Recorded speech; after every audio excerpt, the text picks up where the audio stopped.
Bonsoir tout le monde, donc on se retrouve à nouveau pour les mardis du participatif, un événement organisé par Habitat Participatif Ouest tous les seconds mardis du mois. Ce soir, nous allons découvrir le projet Les Amis de Max, un projet rennais intergénérationnel de 7 foyers. J'accueille d'ailleurs pour on va dire, interviewer cet habitat participatif Isabelle Etier de La Bigotière. Isabelle, est-ce que tu es là? Oui, oui, je suis bien là. Super, eh bien je te passe la parole. Merci Maxime. Et oui, maintenant c'est déjà presque un rituel, hein, tous les deuxièmes mardis du mois. On se donne rendez-vous à la rencontre d'habitants participatifs dans l'Ouest. Donc l'Ouest couvert par Habitat Participatif Ouest, c'est tous les départements bretons plus la Loire-Atlantique. Qui a dit c'est en Bretagne? Et le Maine-et-Loire. Comme tu l'as dit, voilà, c'est le premier épisode. On était en direct de Lorient sur les toits partagés et aujourd'hui, on va aller à Rennes rencontrer les amis de Max. Donc, qui sommes-nous donc HPO? Donc, nous sommes Habitat Participatif Ouest et nous sommes l'association en fait qui fédère, soutient et met en lien les groupes d'habitants de l'Ouest qui soient déjà installés ou qui soient en cours de projet, voire même en naissance, voilà, à l'état d'embryon. On organisait dans un temps qui devient lointain, régulièrement des portes ouvertes, mais contexte sanitaire oblige, voilà, on s'est réinventé, on s'est digitalisé et on a décidé de vous proposer ce voyage virtuel avec à chaque étape la rencontre d'un groupe d'habitants participatifs. Et Maxime vous l'a dit aussi, mais c'est important, les épisodes sont tous disponibles en replay sur notre chaîne YouTube, dont le lien s'affiche, c'est déjà affiché, je ne sais pas, tadam, voilà. En tout cas, on vous fera passer le lien. Et puis, vous verrez, hein, tous les groupes sont différents, ils ont tous une histoire unique et ils nous ouvrent tous de nouveaux possibles. Voilà, mais bon, j'ai déjà beaucoup trop parlé. Alors, je vais maintenant vous laisser avec les amis de Max. On toque à leur porte et on les laisse nous accueillir. Je crois que c'est Yannick qui vient nous ouvrir. Ouais, bonsoir. Alors, moi, je vais commencer par l'historique, ça va de soi. Donc, les Amis de Max, c'est un projet qui a débuté en 2009. C'était avec Parasol qui, à un moment donné, avait un terrain qu'il avait proposé à un autre groupe qui s'appelait les Graines Urbaines. Et donc, c'était un terrain trop petit. C'était un terrain appartenant à la ville de Rennes, terrain de 1000 mètres carrés, dans une zone diffuse qu'on appelle. Et voilà, Parasol, avec sa liste de diffusion, fait appel à des gens qui seraient intéressés par un terrain qui doit se vendre dans les 3 mois. C'est ce que nous dit la mairie à ce moment-là. C'est-à-dire qu'en décembre 2009, alors qu'on est en août, on doit acheter un terrain qui vaut quelques centaines de milliers d'euros. Et on se retrouve à trois foyers à ce moment-là.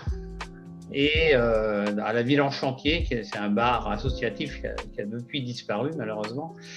Donc 3 foyers qui ne se connaissent pas. Pour l'un, il a une expérience d'EVAD, un peu d'habitat de groupe, d'habitat participatif. Et puis voilà, on se rend compte et puis on se dit qu'on a beaucoup de boulot à faire puisque en 3 mois, on doit acheter un terrain. Donc, on se réunit plusieurs fois, hein, bien sûr, et puis Parasol organise à ce moment-là des bourses au projet, et on retrouve d'autres foyers, et puis petit à petit, le groupe grossit. Alors, au départ, c'était un projet qui était fait pour 6 habitations, 6 foyers, 6 logements.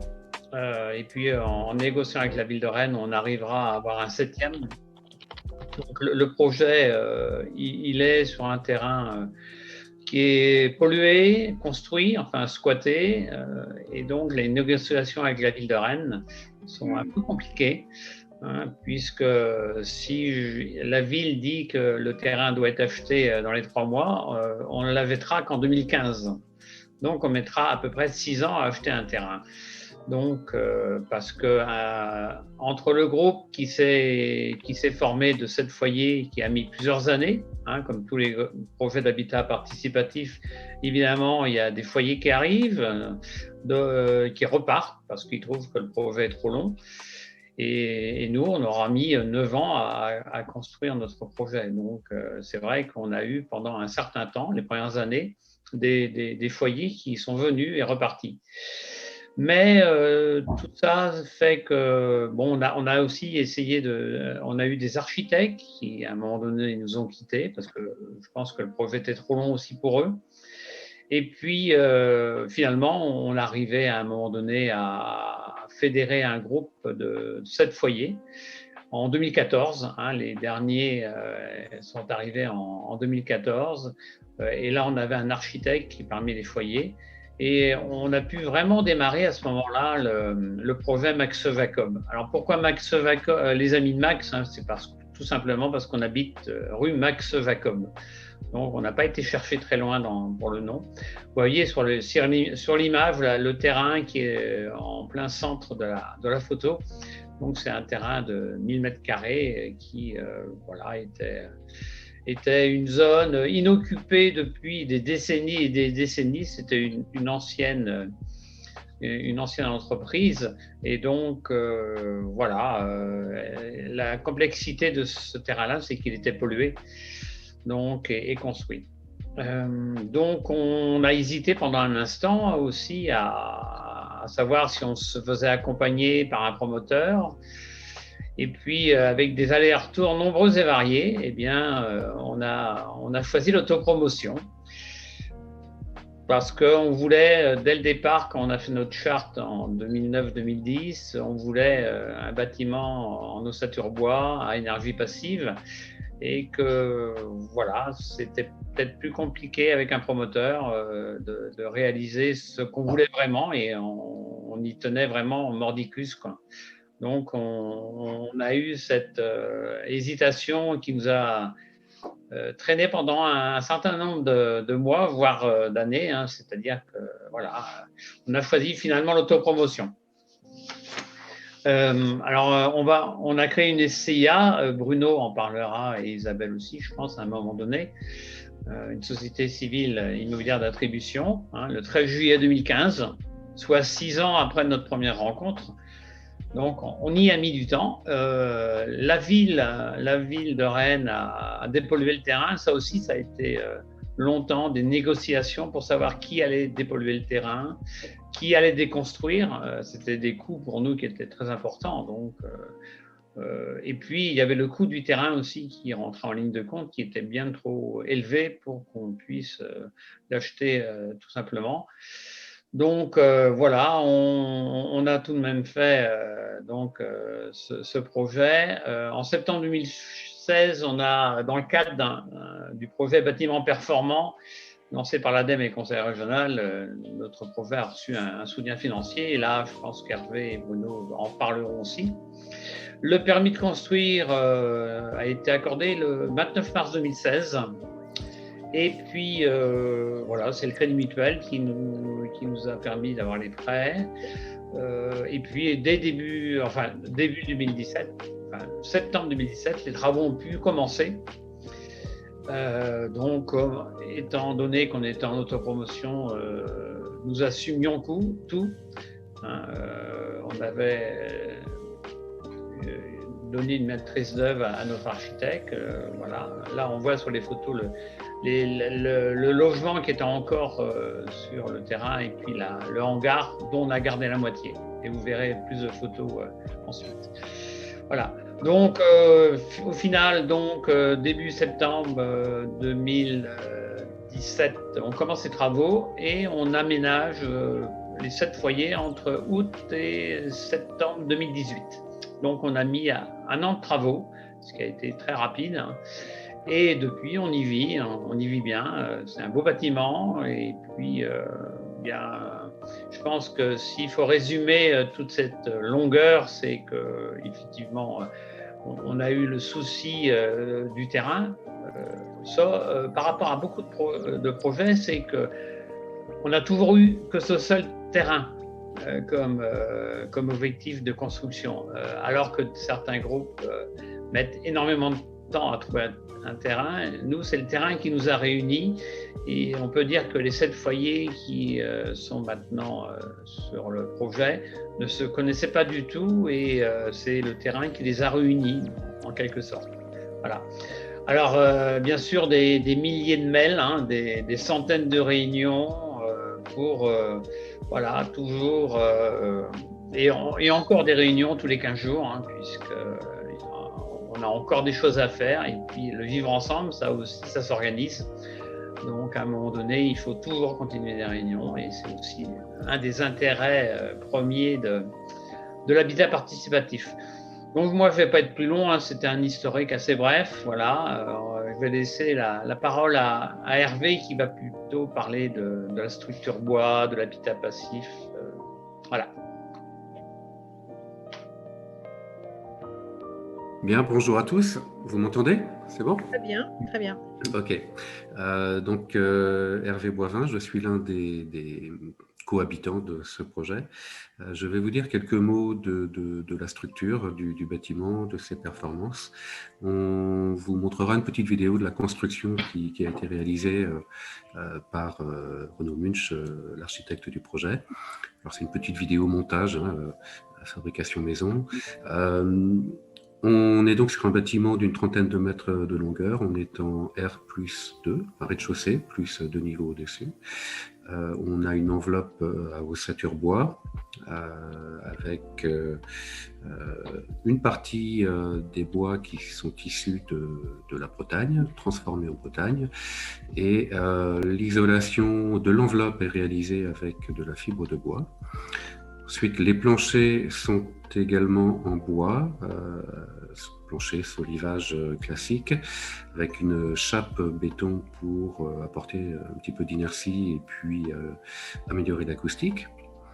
On a, si on peut réafficher le plan, Maxime, on a entre chaque logement, vous voyez ici en partie presque centrale, un mur séparatif donc entre logements. Lui est réalisé avec un panneau massif bois. Je pourrais répondre aux questions s'il y en a là-dessus. Ce sont des panneaux constitués de lamelles sur différents plis et chaque pli est croisé à 90 degrés par rapport au précédent. Et de part et d'autre de ce mur bois, on retrouve un doublage classique avec un isolant et des plaques de plâtre. Donc voilà pour l'essentiel de la structure. On a évidemment une dalle béton sur vide sanitaire. Si on remet l'image d'ensemble, Maxime, que l'on avait tout à l'heure, on a sur la partie est du bâtiment, donc celle qui est sur votre droite à l'écran, l'accès au parking. Le parking est couvert, on dispose de 8 places. Voilà, vous distinguez l'entrée là. Vous avez sur la façade avant un ouvrage de bois pour respecter la contrainte d'alignement par rapport aux façades des bâtiments voisins, d'une part. Et puis, cet élément constitue également un brise-soleil qui nous permet de bénéficier d'un maximum d'apport solaire pendant la période froide, pendant la période hivernale, donc avec une inclinaison qui permet un apport lumineux maximal. Et puis, ce dispositif brise le soleil pour l'été, pour éviter les surchauffes. Donc, on est sur un bâtiment particulièrement performant sur un plan énergétique, bâtiment Passive House, donc avec des consommations de chauffage, des besoins de chauffage inférieurs à 15 kWh par an et par mètre carré.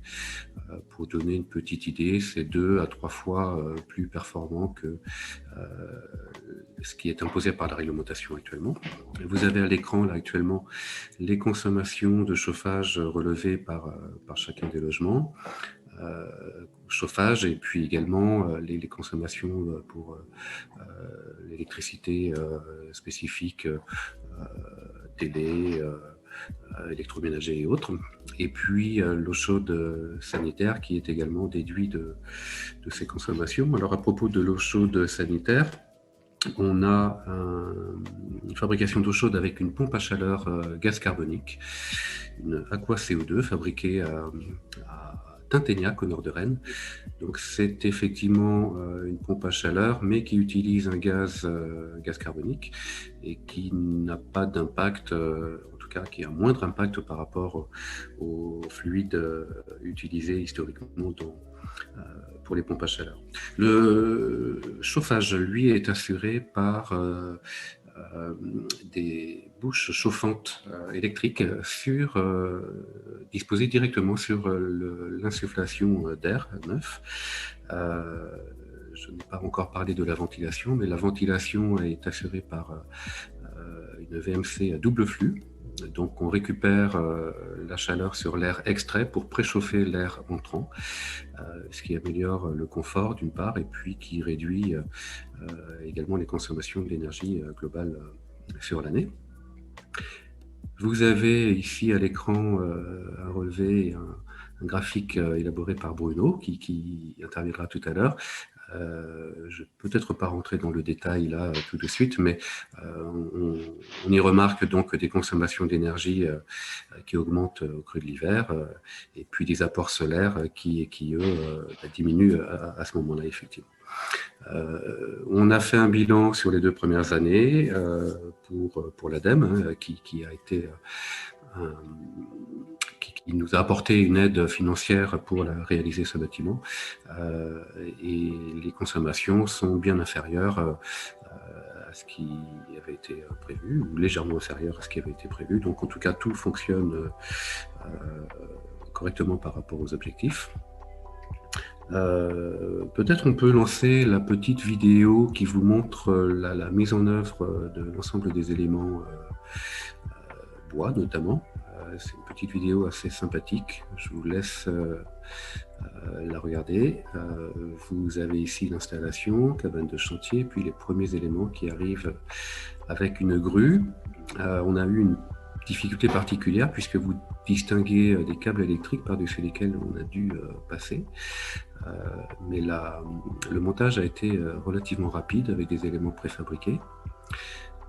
En toiture, on a également 21 kW crête de production d'énergie photovoltaïque, énergie qui est totalement renvoyée sur le réseau.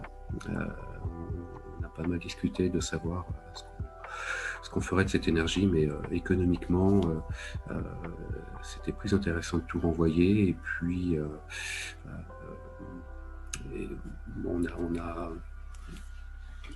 on aurait pu éventuellement être autonome puisqu'on produit, au moins sur les 2 premières années, on a produit plus d'énergie qu'on en a consommé grâce à ces capteurs. Mais l'autoconsommation impose l'utilisation de batteries et on a pensé que écologiquement c'était plus intéressant aussi, en plus de l'économie, de renvoyer sur le réseau. Voilà ce que je peux dire rapidement sur la partie enveloppe, structure et puis système de production de chaleur. Donc pack CO2 pour l'eau chaude et puis énergie électrique pour les bouches chauffantes. On est tous abonnés chez Enercop, donc on consomme une énergie renouvelable à la base et puis on produit une énergie renouvelable. Donc on a essayé de minimiser au maximum les impacts environnementaux. Voilà, je vais peut-être passer la parole à Bruno maintenant pour la partie statut et peut-être d'autres compléments, Bruno, si j'ai omis de donner quelques informations qui te semblent importantes à préciser. Ok. Alors, je vais commencer par 2-3 petits compléments, pas que ce soit important, mais c'est intéressant. Maxime, si tu peux nous mettre l'autre petite animation que je t'ai envoyée. Donc ça, c'est pour illustrer le propos d'Hervé sur un montage relativement rapide. Grosso modo, le fait d'être en ossature bois préfabriqué qui est intégré aussi les menuiseries, comme on le voit à l'écran. L'entreprise qui réalisait les travaux montait les murs d'un étage en une journée, le plancher d'un étage en une journée aussi, et en réalité, du coup, mur plus plancher, ça prenait une semaine pour faire les petits calages nécessaires, les jointoiements, etc. Et ce qui fait que la partie bois de la structure a dû être montée de mémoire en à peu près 3 semaines. On a mis à peu près le même temps à avoir juste la dalle béton du bas. Maintenant, si on peut revenir au rapport sur le petit rapport des consommations énergétiques. Donc ça, c'est ce qu'on a... Alors non, les courbes étaient très bien. Donc ça, c'est ce qu'on a relevé au cours de la première année. Alors ça paraît un petit peu abscon comme ça, je vais l'expliquer un tout petit peu parce qu'il y a un point qui est intéressant sur le fonctionnement passif du bâtiment. En pointillé rouge tout en haut, on a ce que les thermiciens appellent les degrés jour unitaires. En gros, c'est le besoin de chauffage pour un bâtiment. Donc ça, c'est donné par les stations météo. C'est l'inverse d'une courbe de température, plus ou moins. Plus il fait froid, plus cette courbe monte. Donc en gros, là, on a un pic au mois de janvier, c'était les températures les plus froides. Et ce qui est intéressant sur ce graphique, c'est que toutes les autres courbes de température, donc les courbes pleines, suivent sur on va dire la première partie du graphique jusqu'à la pointe, la même allure que la courbe des températures, enfin que la courbe des degrés jour unifiés. Et par contre, sur la deuxième partie du graphique, donc après janvier, on voit que les consommations de chauffage se cassent, enfin, descendent beaucoup plus rapidement que la courbe des degrés jour unitaires. Et ça, c'est dû à l'ensoleillement qui est revenu, donc qui est représenté par la courbe jaune, pareil ici des stations météo. On voit qu'à partir du début février, on a recommencé à avoir un ensoleillement assez fort. Vu que le bâtiment est passif, donc notamment tous les vitrages en façade sud et des vitrages, des surfaces vitrées relativement conséquentes, dès qu'on a un rayon de soleil, le soleil nous chauffe très très rapidement les apparts et du coup minore complètement les besoins de chauffage. Forcément, les jours comme aujourd'hui où il fait gris et froid, ça marche un peu moins bien. Donc voilà pour les petits compléments sur les aspects énergétiques et bois. Alors moi, à la base, j'ai prévu de vous parler des statuts. Donc déjà, une petite alerte, je ne suis pas juriste. Donc ce que je vais dire est issu de recherches longues et fastidieuses, mais je ne garantis rien. Et ensuite, nos statuts datent de 2016, si je ne dis pas de bêtises, 2015, voilà. Donc, mes connaissances ont eu le temps de s'éroder un petit peu. Alors, nous sommes partis sur une société civile immobilière d'attribution. Alors, pourquoi pas sur un des statuts de la loi Allure, notamment société d'autopromotion ou coopérative d'habitants? Tout simplement parce qu'en 2015, les décrets relatifs à ces statuts n'étaient pas encore parus. La loi l'était. On a attendu, je crois qu'elle a été publiée en début 2014, peut-être même encore avant. Mais les décrets ont mis un temps infini à apparaître et on patientait déjà depuis suffisamment longtemps pour ne pas passer dessus. Donc on est parti sur société civile immobilière d'attribution. Alors, la particularité une des particularités de ce statut, c'est que non seulement la société civile gère, on va dire, tous les aspects relatifs à la construction, mais elle a forcément vocation à être dissoute à un moment. Alors là, je ne sais plus, ça peut aller, si c'est jusqu'à 50 ou 99 ans, ça peut être très très long. Nous, en l'occurrence, on a choisi 30 ans pour se laisser le temps de voir un devenir. Mais nécessairement, à la fin de l'existence de la société, les sociétaires entreront en pleine propriété de leur logement. Bon, je ne vais pas vous faire l'intégralité des statuts. Non seulement c'est embêtant à lire, mais en plus, je ne maîtrise pas forcément tout dans les détails. Ce qu'il faut savoir, c'est qu'après avoir pris attache auprès d'un notaire et lui avoir demandé de nous aider à rédiger ces statuts, le notaire notaire en question était soit débordé, soit pas intéressé, soit on ne sait pas. Toujours est-il qu'on s'est retrouvé à rédiger nous-mêmes nos propres statuts pour que ça avance un petit peu. A priori, ils ont quand même été lus à la fin par le notaire en question, qui les a trouvés bien en première lecture. Je ne sais pas s'il est allé très très loin dessus ou pas. Moi, j'attire l'attention des groupes soit constitués mais qui n'ont pas encore fait leur statut, soit en constitution, sur l'importance qu'il faut apporter à la rédaction de ces statuts. C'est un point que personne n'aime faire, c'est embêtant. Personne n'y comprend rien, je suis d'accord. Et pourtant, c'est ce serait un petit peu la bouée de sauvetage, ou en tout cas le moyen de limiter la casse au moment où ça ira mal. On espère pour tout le monde que ça n'ira jamais mal dans un projet d'habitat participatif. Est-ce que c'est une raison pour faire des paris un petit peu suicidaires? J'en suis pas sûr. Donc il faut quand même essayer d'avoir des statuts qui tiennent à peu près la route.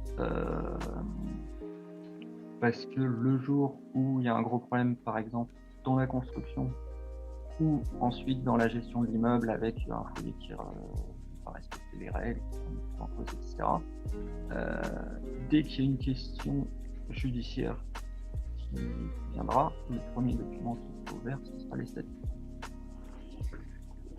Sur nos statuts à nous, donc encore une fois, ils sont plus forcément totalement à l'ordre du jour. Je pense que les nouveaux statuts liés à l'habitat participatif qui sont proposés par la loi Allure sont maintenant beaucoup plus intéressants.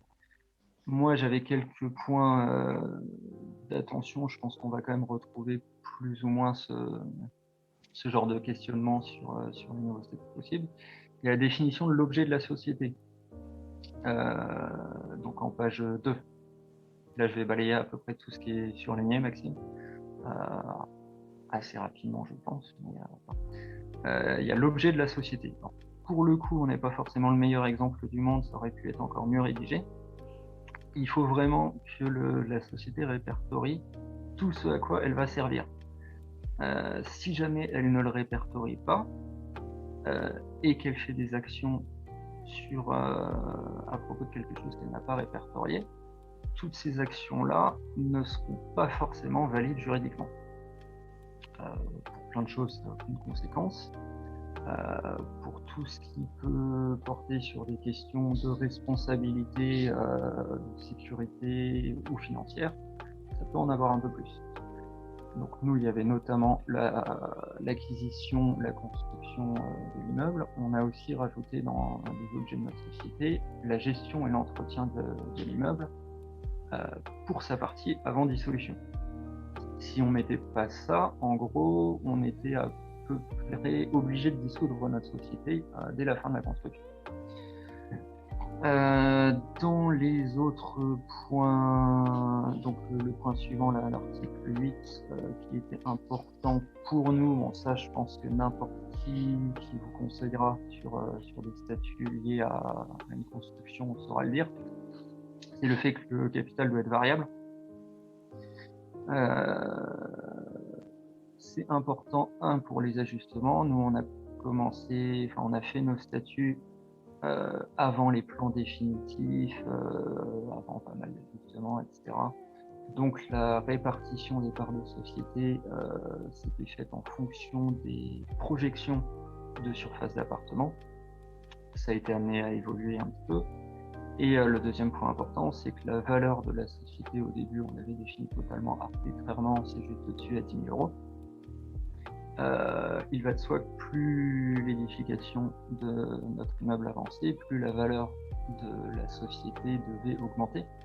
Parce qu'une part sociale à 1 € représentait une fraction d'immeuble à 1 million d'euros, quelque chose comme ça. Et en découle aussi potentiellement des conséquences fiscales, ou si jamais le capital ne varie pas, il peut y avoir une imposition sur la différence entre le capital initial et la valeur des logements à la fin. Sur sur les points suivants, donc les groupes de parts, ben, c'est un peu ce que je viens de dire. Je veux souligner le fait qu'on se réservait dans nos statuts le droit de réajuster les parts en fonction des modifications de plan, et que ces réajustements peuvent être faits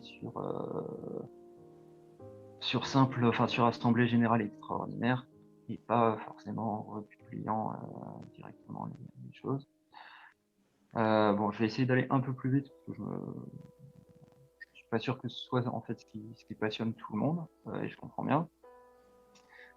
Sur notre article relatif aux parts et aux cessions de parts, on a essayé de blinder quand même un peu le truc sur le fait que n'importe qui ne puisse pas céder n'importe quand à n'importe qui de nouveau. Je suis pas sûr que ces dispositions-là tiennent tout à fait juridiquement devant un juge, parce que tous les statuts, vu que c'est une société civile, sont quand même un peu encadrés par la loi qui borne un certain nombre de choses qui sont soit obligatoires, soit interdites. Toujours est-il qu'on a essayé quand même de mettre en avant le fait que le groupe devait avoir une vie et que on a instauré certaines règles pour de la validation, on va dire, des futurs repreneurs. Avec des dérogations si jamais ça marche pas, si jamais on n'arrive pas à se mettre d'accord, etc. Sur les responsabilités, donc là c'était juste une petite alerte. En SCI, en tout cas, si jamais la SCI a des dettes qui sont supérieures aux capacités financières de la SCI, tous les associés de la SCI sont solidaires de ces dettes sur leur denier hors SCI,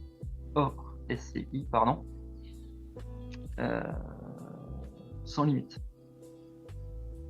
Bon, en principe, il n'y a pas de risque de trop dépasser la valeur décidée pour la construction, mais ça peut arriver dans certains cas. Il vaut mieux le savoir quand même. Alors oui, je précise aussi toutes ces questions-là qu'on s'est posées. Yannick l'a dit très rapidement en introduction. C'est notamment parce qu'on est en autopromotion. On n'avait pas de promoteur derrière nous pour tout ce qui était sécurisation juridique et report de responsabilité. La société qu'on a constituée portait la responsabilité de l'édification. Alors, le point surligné suivant la page 8 sur l'état descriptif de division, ça c'est un point important aussi que généralement que le promoteur prend en charge. Il faut savoir qu'il y a un petit peu je ne trouve plus mes mots, une chasse gardée des géomètres sur la rédaction des états descriptifs de division. Même si dans les faits, a priori légalement, rien n'interdit à n'importe qui de faire l'état descriptif de division, je serai peut-être corrigé dans les commentaires. Dans les faits, les règles ne sont pas publiques, alors que l'ordre des géomètres a des règles et des codes par type, des tantièmes types, etc., qui sont diffusés en interne, mais qu'il est impossible d'avoir en externe. Et sans état descriptif de division, les statuts et les répartitions de tantièmes de surface de charge ne tiennent pas. Donc c'est quand même un point important sur lequel on s'est posé pas mal de questions. Pour les parties privatives, c'est simple. Pour comment on intègre dans nos états descriptifs de division et dans la valeur, on va dire, de nos parts, la répartition des parts et la répartition des charges, comment est-ce qu'on intègre les parties communes de l'immeuble, qui sont forcément beaucoup plus importantes que ce qu'on retrouve classiquement dans le privé. Donc on a eu pas mal de débats là-dessus, on a fait pas mal de simulations, de chiffrages différents. On a abouti à quelque chose qui mixe la valeur d'usage, la proportionnalité à la surface du logement et la stricte égalité au 7e relatif au fait qu'on soit à 7 logements. Bruno, je veux juste... Ouais, je suis trop long, c'est ça? Ah, je dis pas que tu es trop long, c'est vous qui gérez votre temps, mais il est 20h37, donc si on veut garder quand même du temps sur les questions-réponses, voilà, je voudrais bien J'accélère. que dans un quart d'heure, on passe aux questions-réponses si c'est possible, quoi. Voilà, je devrais pouvoir finir en 2 minutes. Merci. Plus je continue, plus il y a de redites, donc ça devrait aller. Alors, sur le point suivant, l'article 17, oui, on était sur un financement où chaque logement a fait un emprunt et notre société faisait des appels de fonds au fur et à mesure de ses besoins. Néanmoins, on a quand même fait en sorte que la société ait la faculté d'éventuellement contracter des emprunts, ce qui n'a pas été le cas, et solliciter des subventions, ce qui était le cas. C'est plutôt intéressant. Même si je pense qu'on aurait eu notre subvention sans avoir mis ça dans notre statut, théoriquement, on n'aurait pas eu le droit. La gérant, alors, point suivant, la gérance est autorisée à constituer caution hypothécaire. Oui, ça c'était un petit peu une garantie exigée par la banque, la seule banque qui nous a fait une offre relativement intéressante pour nos prêts. C'était d'avoir une caution hypothécaire sur tous les logements. Donc même chose, il fallait qu'on l'intègre. Les articles suivants, jouissance, entretien, tout ça. Donc pour l'instant, nous ne sommes pas propriétaires de nos logements. Nous sommes propriétaires de part de la société civile et nous avons en jouissance un lot de... Enfin, chaque sociétaire ou couple de sociétaires a en jouissance un lot de l'immeuble, mais qui ne lui appartient pas directement, on va dire. En revanche, on a bien précisé que tout ce qui était relatif à la gestion des charges et de la vie de la copropriété pouvait être assuré par la société tant qu'on n'est pas sur un réel statut de copropriété. Dans les autres petits points intéressants, l'administration de la société, il y a une petite limite sur les pouvoirs des gérants, bien sûr. Non pas qu'on leur fasse pas confiance, mais encore une fois, tous ces documents juridiques sont là pour quand ça se passe mal et pas pour quand ça se passe bien. Je ne vous cacherai pas qu'on ne respecte pas toujours tout totalement sur les délais de convocation des assemblées générales, etc. On s'accorde une certaine souplesse tant que ça se passe bien. Si à un moment ça se passe mal, on reviendra peut-être à un fonctionnement plus procédurier. Mais tout est renseigné en tout cas pour que le jour où ce sera procédurier, on puisse avoir des règles bien définies. Hop.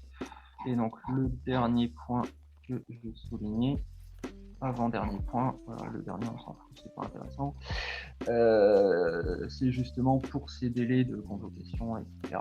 Normalement la loi dit toujours que ça doit être un recommandé envoyé X jours en avance, etc. Comme la plupart des gens qui font des habitats participatifs, on se voyait très très régulièrement, donc on a inséré le fait que une petite remise en main propre contre signature marche très bien, ce qui évite les frais, ce qui raccourcit les délais, c'est beaucoup plus pratique. Et même si on ne le fait pas en avance, on peut toujours le faire au pire le jour même, tant que tout le monde est d'accord pour signer, ça légalise le truc. Et ah oui, pareil, en page 18, les petits points qui peuvent être intéressants, préciser qu'en cas de litige, n'importe quel litige, quel que soit l'objet, on a tout mis sur la compétence du tribunal de Rennes, ce qui évite que si un sociétaire habite en Alsace, par exemple, ou un ex-sociétaire, occupant, on va dire, mais qui serait toujours sociétaire habitant en Alsace, puisse faire en sorte que ce soit son tribunal de domicile qui gère le truc. Normalement, dans la loi, ça peut être prévu comme ça. Nous, on a restreint les possibilités pour que ça se fasse forcément près de chez nous. Voilà, j'ai essayé de balayer les points qui, moi, m'avaient semblé importants ou un petit peu atypiques en essayant de ne pas faire trop long. Je suis désolé si j'en ai perdu plein au passage. Et je vais passer la main à Isabelle qui va vous parler dessous. Isabelle, ton micro. Oui, bonsoir. Bon, Bruno a déjà abordé pas mal le sujet financier en parlant en tout cas des financements de départ, parce que ça a été quand même la question une question importante au démarrage, c'est comment on allait financer le projet et comment on allait faire pour trouver une banque ou des banques qui acceptent de financer une structure juridique telle que celle-ci et qui n'est pas forcément connue et maîtrisée par le réseau bancaire. Donc on a fini par trouver une banque, c'est le CMB qui nous a suivis sur le projet. Le montage financier a été assez simple finalement. Chacun a fait des prêts personnels de son côté en fonction de l'évaluation qui avait été faite de son lot. Donc le lot étant l'appartement privatif et un certain nombre de parts des parties communes. Le montage financier a permis à ceux qui ont respecté les conditions de pouvoir bénéficier de petites aides, de prêts à taux zéro pour compléter leur financement, donc du prêt immobilier classique et du PTZ pour les ménages qui respectaient les conditions. C'est la société, la SCA, qui s'est portée garant, portée caution sur tous les prêts. Donc voilà, en cas de défaillance d'un des associés, la SCA peut être amenée à financer le montant du prêt restant, ou en tout cas la banque peut se permettre de saisir le lot, parce que la SCA est caution, mais dans les contrats de prêt, il est bien précisé que c'est caution sur la valeur du lot correspondant au prêt qui a été fait. Donc ça a été pour les financements de départ. Ensuite, au niveau du fonctionnement, pendant tout le temps de la construction, donc, on a fait des appels de fonds réguliers. Un premier appel de fonds pour la constitution du capital de la société. Et ensuite, à chaque fois qu'on avait des factures, donc les acomptes aux entreprises, on a eu 5% d'acompte à la signature du devis. On a eu un premier appel de fonds correspondant à cet acompte. Et ensuite, à chaque fois qu'une facture arrivait, on faisait un appel de fonds correspondant. Donc l'appel de fonds, en fait, c'était le montant de la facture divisé au prorata des parts de chacun. Et donc chacun ensuite produisait auprès de sa banque son appel de fonds et la banque faisait le virement du montant correspondant à la SCA qui, elle, réglait l'entreprise. Donc ça a été pendant toute la durée de la construction. Et depuis que la construction est achevée, on a bien sûr d'autres dépenses qui arrivent. Des dépenses d'autoconstruction qui sont intervenues. Là, par exemple, sur ce que vous voyez, on a construit nous-mêmes le muret en façade de rue. Donc, il y a eu un peu d'achat de matériaux. Pas des pierres, puisque les pierres, c'est de la récup. C'est la pierre qu'on a récupérée sur la maison qui a été démolie, la maison qui était sur le terrain. Mais voilà, des matériaux pour pouvoir construire les murets, des matériaux pour pouvoir construire la palissade. Je ne sais pas si on a aussi des photos de construction de la palissade. Voilà. Donc, chacun a mis la main à la pâte. Isabelle, tu peux rester bien près de ton micro parce qu'en fait, on ne t'entend pas très bien. Surtout dès que tu bouges. J'ai un problème. Vous m'entendez mieux si je mets mon micro? Oui. Ah, d'accord. Donc, je parlais de la gestion des dépenses au-delà des factures des entreprises. Donc, c'est pareil, là, à chaque fois qu'on a eu des dépenses à faire, si la trésorerie de la société n'était pas suffisante pour y faire face, on faisait un nouvel appel de fonds correspondant aux besoins évalués pour réaliser soit le muret, soit la palissade, soit l'aménagement de la salle commune, puisque tout l'aménagement de la salle commune a aussi été fait en autoconstruction. Je ne sais pas si on a des photos de l'aménagement de la salle commune. J'en parlerai tout à l'heure. Tu en parleras, Bertrand? Oui. D'accord. Oui. Donc, tous les gros travaux, en gros, ont été répartis proportionnellement aux parts de chacun dans la SCA. Par contre, nous avons pris la décision pour la salle commune de répartir toutes les dépenses de façon égalitaire. 7 foyers, donc diviser les coûts par 7. Chacun finançant à même hauteur tous les travaux liés à la salle commune. Qu'on soit propriétaire d'un T1 ou d'un T2 ou d'un T3, chacun finance à même hauteur, partant de l'hypothèse qu'on profitait tous de façon égalitaire de cet espace commun. Voilà pour les dépenses. Sinon, dans la gestion quotidienne de la SCA, on tient des comptes, on a un fichier Excel sur lequel on enregistre nos dépenses et bien sûr, chaque année, on clôture les comptes au 31 décembre et on répartit les dépenses, toutes les dépenses qui ont lieu dans l'année au prorata soit des parts sociales, soit du nombre de foyers en fonction de la dépense considérée.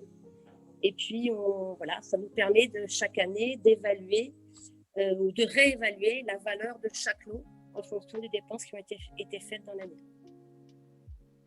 Alors après, je ne sais pas si Bertrand, tu as prévu de parler des choix de répartition de dépenses des autres achats? Non, pas vraiment. Je préfère plutôt parler des lieux et puis des moments. Voilà.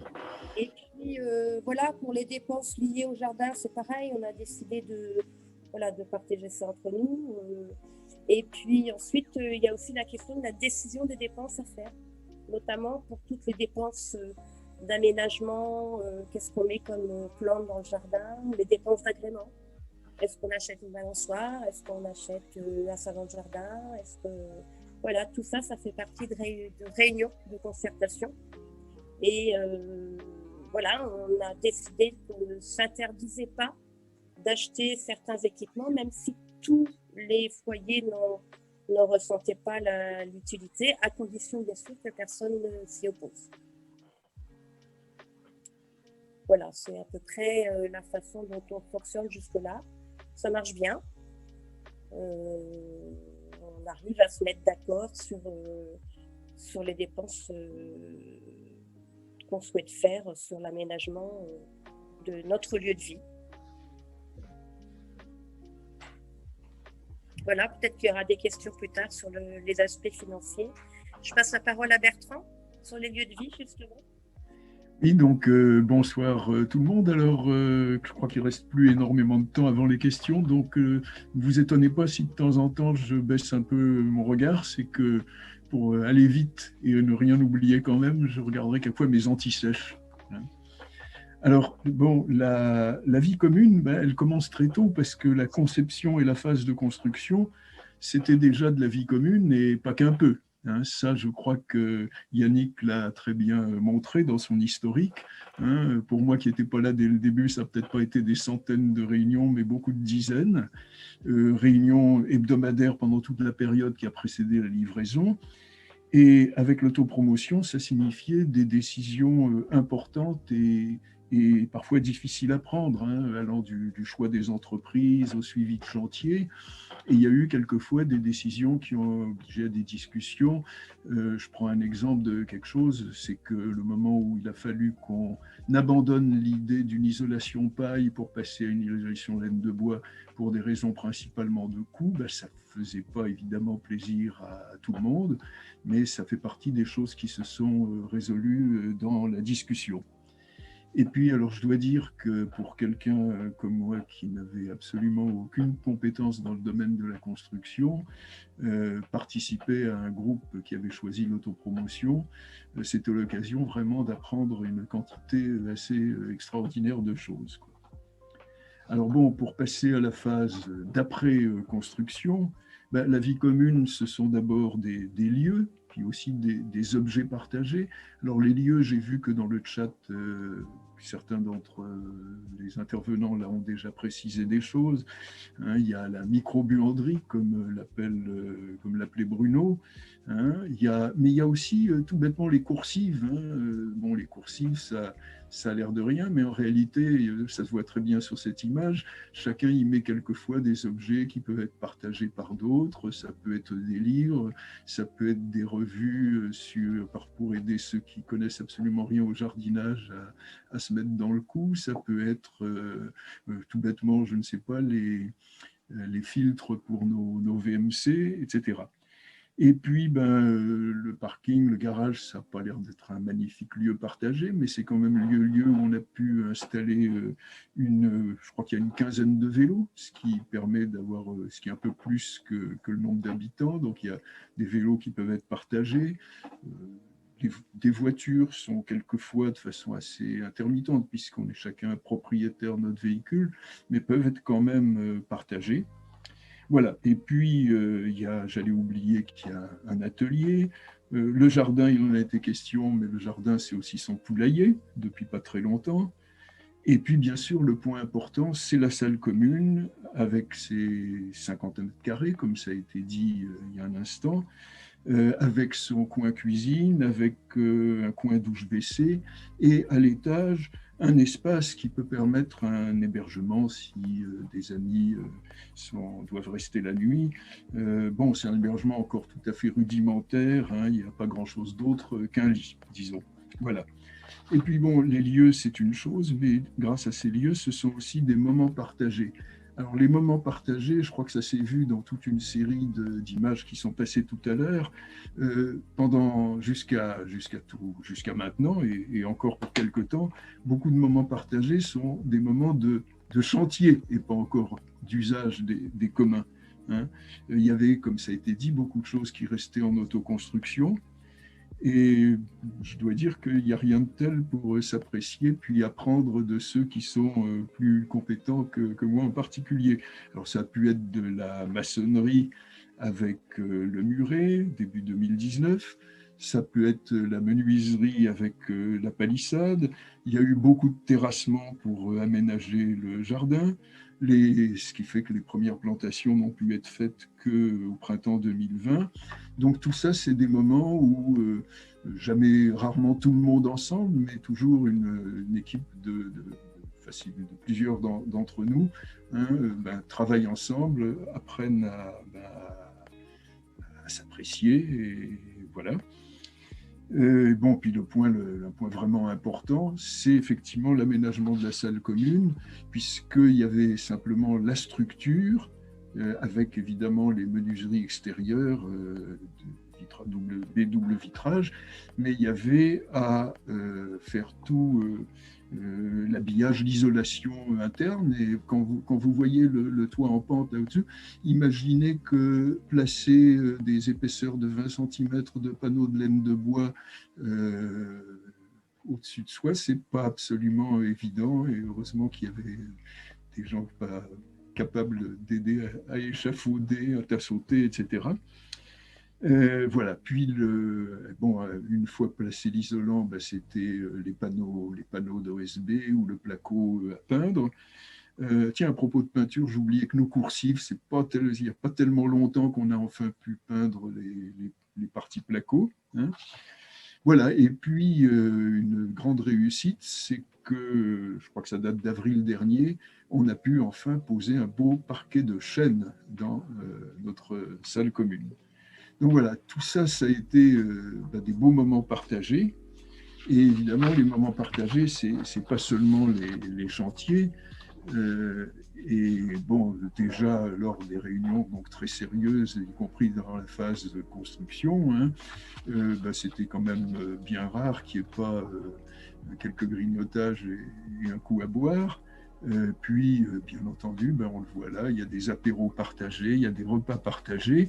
Alors, à tous ou à quelques-uns, Covid oblige actuellement, c'est rare qu'on occupe tous ensemble la salle commune, malgré le grand espace qu'elle offre et la très longue table qu'on y a installée. Hein.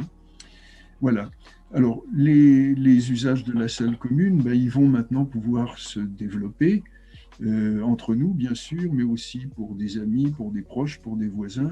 C'est un lieu qui est magnifiquement approprié pour des répétitions de musique, par exemple, ou de chorale, même en tout petit même avec les petits effectifs qu'imposent actuellement les contraintes sanitaires, quoi. Donc voilà, c'est des usages et une vie commune qui va certainement se développer beaucoup plus au fur et à mesure que l'aménagement progresse.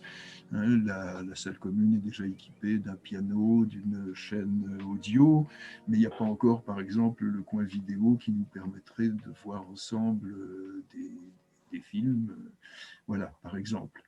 Et puis, on peut aussi améliorer le partage de bouquins, des choses comme ça. Voilà, j'espère que je n'ai pas été trop long. Je pense avoir à peu près fait le tour. Hein, mais voilà, c'est assez formidable, en particulier en cette période de confinement, quand on est, comment je suis un peu enfin pas seulement un peu, je suis tout à fait le doyen ici, se retrouver seul dans la période de confinement, dans un habitat classique, ça serait sûrement beaucoup moins drôle.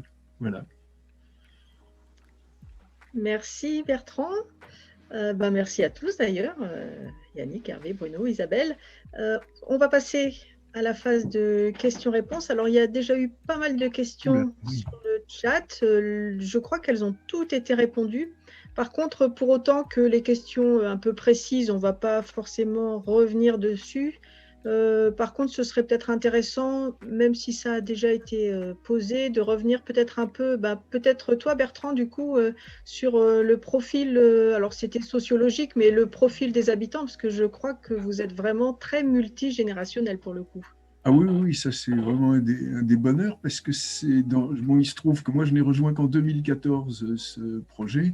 J'avais été dans d'autres projets qui n'ont pas abouti ou qui allaient mettre énormément de temps à aboutir.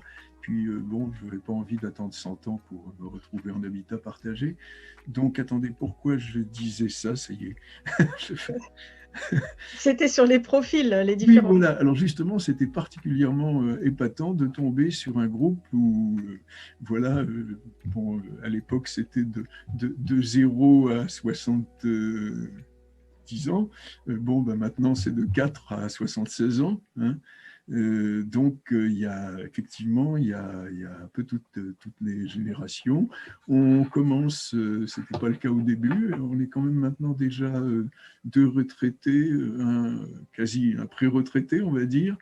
Voilà, puis aussi des métiers très différents.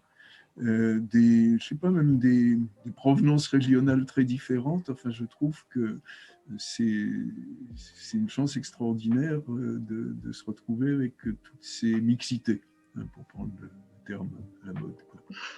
Voilà. Je ne sais pas si j'ai répondu complètement à la question. Bon, je pense que si. On peut aussi, Maxime, je m'appuie sur toi là. Est-ce que des personnes peuvent prendre la parole pour poser leurs questions, par exemple en levant la main avec la petite icône réaction en bas, ou c'est toi qui leur donne le micro du coup? Alors il faudra préciser dans le chat et je donnerai l'accès au micro, ouais. Pas de souci. D'accord, dans le chat, ok. Alors, donc vous pouvez demander la parole dans le chat, et en attendant, qui a envie de répondre à Léa qui cherche des conseils pour un groupe qui vient à peine de se constituer? Moi, je veux bien dire un petit mot sur la manière de gérer la durée. On s'est contraint dans le groupe à atteindre la totalité des foyers présents, c'est-à-dire 7, et c'est-à-dire la capacité maximale du terrain. On aurait pu s'arrêter à 5 et avoir un petit peu plus d'espace commun, mais on s'est obligé, pour ne pas être dans la logique de l'étalement urbain, à utiliser toute la capacité de constructibilité du terrain. Donc on est monté à 7 foyers et pendant, comme Yannick l'a rappelé, pendant pas mal de temps, on s'est retrouvé à 3 voire 4 foyers et on a attendu d'avoir 7 foyers stabilisés pour véritablement lancer l'opération.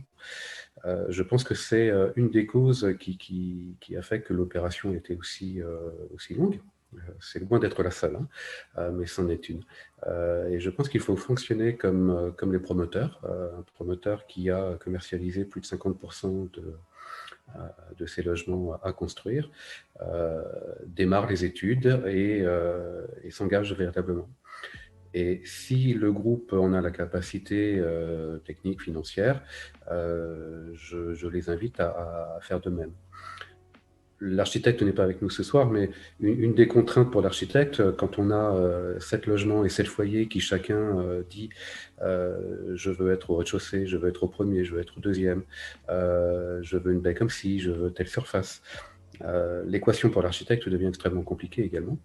Ne pas être à 100% des effectifs, ça apporte aussi une certaine liberté sur les derniers logements qui vont constituer une espèce d'élasticité pour faciliter l'avancement du projet, la conception. Donc voilà, pour moi, c'est un point important à avoir à l'esprit, ne pas s'obliger à avoir la totalité des participants pour commencer à avancer sur la conception. Je pense qu'il y aura d'autres, parmi les collègues, d'autres suggestions. Je crois que Bruno en a déjà écrit une tout à l'heure. Tu peux préciser, Bruno, ta réponse sur le fait de bien acter les décisions ou ce qu'il décide? Oui, bien sûr. Alors en fait, on a passé beaucoup de temps en réunion à revenir sur des choses dont on avait déjà débattu, mais peut-être pas suffisamment, ou on s'en souvenait pas, ou c'était remis en lumière par d'autres éléments, d'autres événements. C'est intéressant parce que clairement c'est aussi le débat qui fait la richesse de ce genre de projet. Ça peut être parfois une source de perte d'énergie qu'on peut économiser. Je pense que quand on a bien débattu d'un sujet et qu'on est arrivé à une décision, il faut l'acter. L'acter, faire des comptes rendus de réunion, refaire un mail, etc. pour essayer de ne plus bouger sur ces choses-là. Et j'avais un autre élément, mais qui, ça y est, m'échappe. Si aussi définir... alors ça, c'est d'abord un travail sur soi-même quand on va dans un groupe d'habitat participatif. Mais une fois qu'on est au clair avec soi-même, il faut savoir le partager, définir ce qui est non négociable dans ses souhaits et ce qui est négociable. Si de toute façon un groupe est constitué que de gens qui ont une idée hyper arrêtée, la chance que les idées hyper arrêtées aillent bien les unes avec les autres est quasiment nulle. On a tous des souhaits d'éléments de confort, de prix, d'écologie, j'en sais rien, etc. Il y en a une partie qui seront clairement intangibles et qui peuvent faire quitter le projet si c'est pas respecté. La grosse majorité est négociable dans des mesures qu'on peut définir. Et clairement, le fait de faire ce travail-là permet ensuite de fluidifier les décisions et les discussions. Quand on connaît les points de blocage des uns des autres, c'est tout de suite beaucoup plus simple. Isabelle reprécise dans la charte, définir clairement le sens et les valeurs que l'on veut donner au projet. Tout à fait. Tu peux prendre la parole, Isabelle, si tu veux, moi les filles. Oui, il y a Bertrand aussi. Oui, parce que à propos de la difficulté ou du temps qu'il a fallu quelquefois entre ce qu'on croyait être une prise de décision puis que ça soit vraiment acté, ça me fait penser, en tout cas pour les groupes en autopromotion, à quelque chose d'important hein, que pense en particulier notre architecte. Hein, il semble indispensable, ce qu'on n'avait pas nous, hein, d'avoir comment on appelle ça, une aide à l'autopromotion. Hein, je ne sais plus quel est le terme. Assistance en maîtrise d'ouvrage. Oui, qu'est-ce que je veux dire? Oui, une aide à la maîtrise d'ouvrage, une assistance à la maîtrise d'ouvrage, parce que ça peut permettre d'accélérer beaucoup les rapports entre la maîtrise d'ouvrage et puis la maîtrise d'œuvre. Mm-hmm. Même dans un groupe où il y avait énormément de compétences comme celle de Bruno, Hervé, etc. Voilà, je crois que je ne sais pas si tout le monde est d'accord sur ce conseil, mais c'est quelque chose il y a eu à un moment donné des petites difficultés qui auraient sans doute pu être réglées avec ce choix-là.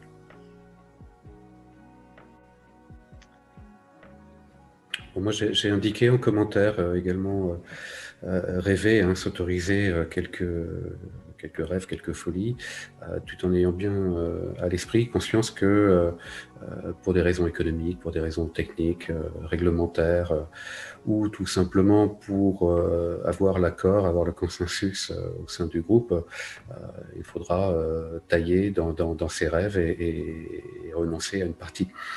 Donc il faut vraiment avoir ça à l'esprit et donc comme ça a été dit, dès le début, avoir une réflexion et écrire tout ça, même si c'est rédigé de manière très simple sur un format A4. Est-ce qu'on va privilégier l'approche énergétique, l'approche écologique, l'approche sociale, voilà, les espaces communs, voilà, essayer de réfléchir à tout ça pour mettre au jour toutes les valeurs de chacun et s'assurer que chacun partage ces mêmes valeurs. Et ensuite, quand on a des décisions ou quelques désaccords sur les objectifs, revenir aux valeurs permet de prendre une décision plus facilement. Merci. Alors, je ne vois pas d'autres questions, mais moi, j'en ai une en fait. J'aimerais savoir comment ça se passe avec vos voisins, avec le voisinage, le quartier. Voilà. Est-ce qu'ils vous ont vu venir bizarrement ou comment ça se passe en fait? Moi, je veux bien répondre parce que dès le départ, on a essayé justement de rencontrer nos voisins. Alors, il y a un comité de quartier sur le Moulin du Comte, là, le quartier où on est. Donc, on a anticipé en disant, ben voilà, on a un projet qui va se réaliser, en sachant que ce terrain était, comme disait l'élu de quartier de ce moment-là, la verrue de quartier. Et donc, chacun des voisins se demandait ce qu'il allait devenir de ce terrain. Est-ce qu'il allait avoir un grand immeuble de plusieurs étages? Est-ce que ça allait devenir un square? Enfin, c'était squatté en plus, donc il y avait vraiment beaucoup de difficultés pour les gens qui étaient là et qui se posaient la question. Donc, on les a rencontrés, on a rencontré tous les voisins par le biais de ce comité de quartier. Et bon, on a une réunion un petit peu tendue au départ, parce que bon, voilà, c'était 7 foyers qui allaient arriver avec un projet qui était quand même novateur. Un immeuble en bois, quelle hauteur, voilà, et puis l'histoire aussi des emplacements, des voitures dans la rue. Bon, ça posait beaucoup de problèmes à certains. Et donc, voilà, ça s'est tassé parce qu'ils nous ont rencontrés. Ils ont vu qu'on n'était pas des huluberlus. Et puis, il y a eu la période de la construction. Ça a été un peu plus compliqué avec nos proches voisins. Bon, en même temps, voilà, il est naturel qu'il peut y avoir des réticences ou des peurs. Je pense qu'au final, ce qu'il faut, c'est ne jamais couper avec nos voisins. Quelles que soient les difficultés, je crois que voilà, faut comprendre le voisin. On arrive sur un terrain des fois qui n'ont pas envie de voir changer leur environnement. Donc je crois que le conseil vraiment, c'est de les rencontrer le plus en amont possible et puis ensuite de ne jamais cesser la communication avec eux, même si des fois ça peut paraître difficile à certains membres du groupe. Mais je crois que c'est vraiment ça le conseil nécessaire, qu'on soit d'ailleurs en ville ou en campagne. Alors en ville, il y a une proximité qui est encore plus compliquée, mais je crois que c'est vraiment le conseil à donner.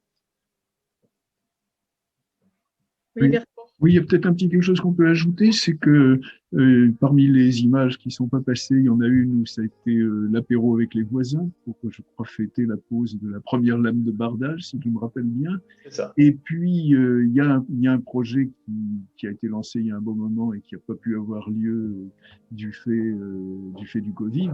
On devait faire avec d'autres voisins de la rue une sorte de fête de la rue. Où évidemment toute la partie sous hangar aurait joué un rôle important. Voilà. Parmi peut-être un point complémentaire parmi les conseils, le fait de faire appel à des professionnels, la tentation dans ces projets où on est plutôt enthousiaste et on a envie de faire plein de choses, ça peut être de faire soi-même. On l'a eu en partie, mais je pense qu'il faut limiter les risques et ne pas hésiter à s'entourer de professionnels. On a parlé d'assistance à maîtrise d'ouvrage, on a parlé d'architectes. Pour ce qui nous concerne, on a aussi la maîtrise d'œuvre était assurée par un architecte, mais également des bureaux d'études, économistes, ensuite tout un tas d'entreprises, bien sûr. Ne pas évacuer d'emblée l'idée d'un promoteur. On a un certain nombre de promoteurs qui proposent des offres. Alors, il faut savoir négocier et être exigeant avec eux pour obtenir quand même l'essentiel de notre rêve, justement. Mais ces promoteurs apportent quand même deux sérieuses garanties au pluriel. Nous, on a réussi. Je crois que c'est Yannick ou Bertrand qui ont évoqué le fait que, bon, parmi nous, on avait un certain nombre de compétences, mais on aurait pu aussi, et malgré ces compétences, aller droit à l'échec. Donc, c'est important d'avoir ça à l'esprit et de ne pas hésiter à se faire accompagner de professionnels. Ce sont des projets lourds qui sont très très engageants sur un plan économique et puis qui engagent des responsabilités importantes. Et voilà, on a le rêve, mais il faut aussi rester bien les pieds sur terre et se faire accompagner. Je pense que c'est important de ne pas l'oublier. N'hésitez pas à poser vos questions, hein, soit demander l'ouverture de votre micro dans le chat ou écrire vos questions dans le chat, je les relayerai. Alors, on avait une question, je l'ai un peu passée, on avait une question très technique, donc je vais vous la poser sur les SCA. Alors, il y avait les avantages de la SCA, mais là, j'ai peur qu'on se lance dans quelque chose d'un peu long. Mais par contre, il y avait une question qui demandait si un sociétaire revend ses parts, peut-il faire une plus-value? Est-ce que vous avez une réponse assez rapide là sur ce sujet? Oui. Merci. Voilà, merci Bruno, c'était la réponse la plus rapide. Et s'il n'y a pas d'autres questions, est-ce qu'il y a quelque chose là, vous, que vous avez envie de dire, voilà, pour ne pas partir en se disant « Oh là là, on a oublié de dire ça, c'est horrible ». Est-ce qu'il y a des choses là que vous avez envie de rajouter, même s'il n'y a pas une question spécifique Moi, je dirais que quand on se lance dans un projet comme celui-là,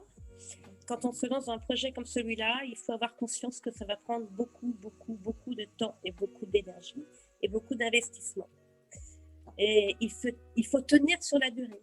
On a eu des moments de découragement, on a tenu bon, mais il faut vraiment avoir conscience que ça peut demander une très très forte implication. Et alors, si c'était à refaire, qu'est-ce que vous feriez différemment? Alors voilà une question pas simple. Moi, je l'ai dit tout à l'heure, c'est pour moi un des principaux enseignements, ne pas s'obliger à atteindre 100% des foyers calés parfaitement. Dès qu'on a un noyau dur stabilisé, et ça peut prendre un petit peu de temps déjà, rien que ça, engager l'opération et vous réussirez, je pense, tout aussi bien dans un délai global inférieur. Voilà, pour moi, c'est un des enseignements importants. Et puis, je pense aussi qu'il faut aller voir des projets. Enfin, entre 2009 et 2014, pour notre cas, là, on a été voir des projets. On était à Brest, on était à Nantes, on a été aussi à des réunions. Parasol, c'est aussi une association qui permet de rassembler les gens et puis on se pose tous les mêmes questions à un moment donné. On passe tous par les mêmes étapes. Donc, aller voir d'autres personnes, écouter d'autres personnes, savoir comment ils font, même si les projets des fois sont différents. Mais je pense que c'est nécessaire et puis ça nous fait avancer petit à petit. On n'arrive pas comme ça dans un groupe et puis du jour au lendemain on en sera à la construction. Non, on chemine petit à petit, on apprend beaucoup de choses. Moi qui n'étais pas un sachant, on a appris beaucoup de part et d'autre et on apprend avec tous ceux qui composent le groupe. Voilà. Et pour nuancer un tout petit peu le propos d'Isabelle, disant que c'est très chronophage et consommateur d'énergie, ça l'a été beaucoup pour nous, notamment parce qu'on était en autopromotion. Je ne dis pas que c'est pas chronophage de faire un projet en étant accompagné par un promoteur, mais je pense que ça épargne une partie des déboires de l'investissement qu'on a pu avoir. Alors, il y a une question là sur le fait que comment on a fait pour trouver les foyers manquants. C'est vrai qu'à un moment, on s'est retrouvé à 4 foyers et puis, et comme l'a dit Hervé à un moment donné, on était un peu dans le creux de la vague. Et puis, comme à chaque fois qu'un foyer arrivait, ça bougeait parce qu'il voulait être dans tel endroit, telle surface et tout ça. On s'est posé la question à ce moment-là, l'immeuble étant à peu près défini, il restait trois appartements. Donc, les 4 foyers présents ont dit, voilà, nous, on voudra tel appartement, on prendra telle surface. Il restera donc 3 appartements et les gens qui arriveront choisiront parmi ces 3 appartements. Et avec la liste de diffusion de Parasol, eh bien, on a fait une espèce on a fait des après-midi où des foyers sont venus, on leur a présenté le projet et puis les gens se sont déclarés intéressés ou pas. Voilà. Et nous, ce qu'on avait l'habitude de dire, je pense, c'est que c'est pas nous qui choisissions les groupes, c'était les groupes qui nous choisissaient, quoi. C'était un casting inversé, en fait. Un casting inversé. Voilà. Il faut bien avoir à l'esprit, alors je ne sais pas où en sont les uns les autres là, des participants, mais quand un foyer, un couple arrive dans un groupe existant, il a besoin de plusieurs réunions, plusieurs semaines, voire plusieurs mois pour se dire ça me plaît, l'ambiance, le projet, je reste ou je pars. Donc on a eu des gens qui venaient pendant 3 mois, 6 mois, et puis on peut avoir un accident, et puis on peut avoir un projet professionnel différent, une mutation, ou tout simplement c'est trop long, ou encore c'est trop cher, et donc ça bouge. Donc c'est vraiment celui qui rentre, qui choisit, qui décide de rester ou de partir. On ne sélectionne pas à l'entrée les candidatures sur la base d'un CV. Donc c'est aussi ça qui prend du temps. On peut dire que le fait de ne plus avoir le choix quand je suis arrivé dans le groupe, ça tombait très très bien parce que l'absence de choix, c'était les 60 mètres carrés au rez-de-chaussée. Alors quand on a à partir d'un certain âge et qu'il n'y a pas d'ascenseur pour remonter au premier ou au second, ben, ça ne pouvait pas tomber mieux. Voilà. Donc je pense que j'ai pas eu besoin de beaucoup de semaines pour rester. Voilà.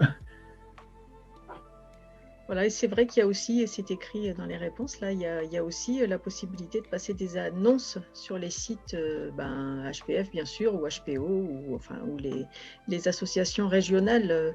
Voilà, c'est dans les conseils, ça a été dit, mais évidemment, n'hésitez pas à vous rapprocher des associations régionales. Il y en a une dans chacun des départements, et c'est vrai que c'est des vraies ressources. Oui, ça fonctionne très bien. On a utilisé également les petites annonces de la revue La Maison écologique. On était intervenu également dans le cadre du salon bio de Guichin. Voilà, c'est un réseau plus ou moins formel, mais ça fonctionne plutôt bien, mais il faut communiquer. Oui. Et alors, Hélène, puisque tu dis qu'il faut communiquer, Hélène et Mathieu vous demandent si vous êtes formés à la communication non violente ou à la gestion de conflits ou d'autres formations. Non, on n'a jamais été en ce sens-là. C'est vrai qu'on avait été à Nantes aux Journées nationales. On avait parlé un peu, on avait été en écoute. Mais c'est vrai que nous, même s'il y a eu à un moment donné des difficultés, il n'y a jamais eu véritablement de tension en groupe. Je n'ai pas l'impression. Donc, mais ça aurait pu être intéressant, forcément, parce que les conflits, on ne les voit pas forcément arriver. Et comme le disait quelqu'un, je crois qu'il faut rien laisser, quoi. Même la simple petite chose, il ne faut rien laisser, quoi. Il faut discuter de tout. On a la capacité, on l'a montré, puisqu'on est depuis des années ensemble, on a la capacité de discuter, d'échanger, de voir les arguments de chacun. Et puis voilà, après, ça peut demander 1 réunion, 2 réunions, 3 réunions, mais peu importe. On a le temps pour nous et je pense qu'on arrive à gérer les conflits. Voilà. Donc on l'a pas fait, mais effectivement, je pense que au moins au début, ça pourrait être vraiment intéressant d'avoir les notions de base sur la communication non violente, comment on exprime un désaccord, comment on exprime un désir. Parfois on n'ose pas, parfois on ne sait pas comment s'y prendre. On peut être maladroit, ça peut être perçu de manière différente à l'intention initiale. Et donc, comment formuler un besoin, comment écouter les autres, comment ne pas être violent. Oui, je pense que ça peut être très, très utile. On ne l'a pas fait, comme le dit Yannick, il n'y a pas eu de point de blocage très très dur, mais ça aurait pu là aussi. Donc, c'est une bonne idée. Et du coup, comment faites-vous pour l'expression de chacun? C'est une question de Pierre-Yves. Très bonne question. Sur certaines décisions à prendre, on a fait des tours de table. Chacun s'est exprimé à son tour. Et on a refait un tour, et 2 tours, et 3 tours, jusqu'à ce qu'on trouve un consensus qui permette de prendre une décision qui convienne à tous. Voilà. Mais il faut aussi savoir qu'on n'a pas toujours à prendre une décision qu'on souhaitait au départ. On évolue aussi, on apprend à évoluer dans nos souhaits, dans nos désirs, pour arriver à une décision qui convienne au groupe. Et je ne pense pas qu'il y ait eu de décision de prise sur lesquelles l'un ou l'autre des foyers se soit senti, alors je ne sais pas quel mot utiliser, lésé ou... Voilà, je pense qu'à chaque fois, on a réussi à faire en sorte qu'on prenne une décision qui soit en tout cas comprise et entendue par tous. Et aujourd'hui, vous avez sûrement encore des décisions à prendre. Combien et comment vous vous réunissez aujourd'hui? Alors là, je peux prendre la parole parce que là, on va se réunir ensuite là, à 21h30 là, hein, à la fin de cette visio. Et le fait de se réunir tous les 15 jours, d'avoir cette constance, qu'il y ait des sujets ou pas, hein, je crois que les sujets, ils arrivent, hein, parce que la vie fait qu'il y a toujours des idées qui peuvent venir. Bon, par exemple, préparer une soirée comme celle-là, ça se prépare, bien sûr. Donc, il faut absolument maintenir ces rendez-vous, et tous les 15 jours, c'est le rythme qui nous semblait intéressant. Et il faudra qu'il y ait un ordre du jour à chaque réunion, c'est-à-dire que le lundi matin, on reçoit pas une convocation, mais enfin voilà, la réunion pour le mardi suivant. Et puis ensuite, ordre du jour, savoir s'il y a des absents, et puis un compte-rendu de réunion. Voilà, que tout le monde valide, plus ou moins. Et c'est ainsi que, voilà, on continue à avancer, et que quand on est dans une réunion, des idées peuvent émerger à un moment donné. Il est nécessaire, je pense, de maintenir ces réunions. Alors après, la fréquence, c'est à chaque autre de l'établir. Mais... Ça ne s'arrête jamais. Ça ne s'arrête jamais. Alors nous, par contre, on s'arrête dans 5 minutes. Donc, c'est le moment… Ah oui, si, oh là là, mais du coup, il y a plein de questions qui tombent. Donc, j'y vais. Pourquoi acceptez-vous de répondre aux journalistes, aux étudiants ou aux autres groupes? C'est Pierre-Yves qui vous pose cette question. Pour aider. Pour essayer de redonner un petit peu ce qu'on a pu recevoir comme aide, d'essayer les gens de ne pas tomber dans les mêmes écueils et probablement par conviction sur le fait que l'habitat participatif, c'est quelque chose qui répond à certaines problématiques de la société et qui devrait être un peu plus développé qu'il ne l'est actuellement. Et pour enchaîner sur la... Vas-y Isabelle. Oui, je pense qu'il y a un réseau de personnes qui sont intéressées par le sujet de l'habitat participatif. On en a beaucoup profité, nous aussi, au démarrage du projet, en allant voir d'autres projets. Donc, ça nous paraît normal à notre tour, faire part de notre expérience, parce que ça fait aussi partie des engagements qu'on avait pris avec la ville de Rennes au départ, que ce soit un projet qui puisse servir d'exemple, qui puisse être éventuellement transposable sur d'autres groupes. Et puis aussi un petit peu par fierté, parce qu'on est content de ce qu'on a et du résultat. Merci. Alors, les enfants sont-ils intégrés dans vos prises de décision? Allez, je vais répondre.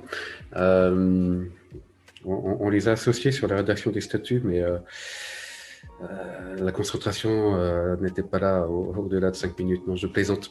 On les associe de manière assez informelle, je dirais, et surtout sur les aspects agréments. On les a associés sur le choix des poules, par exemple.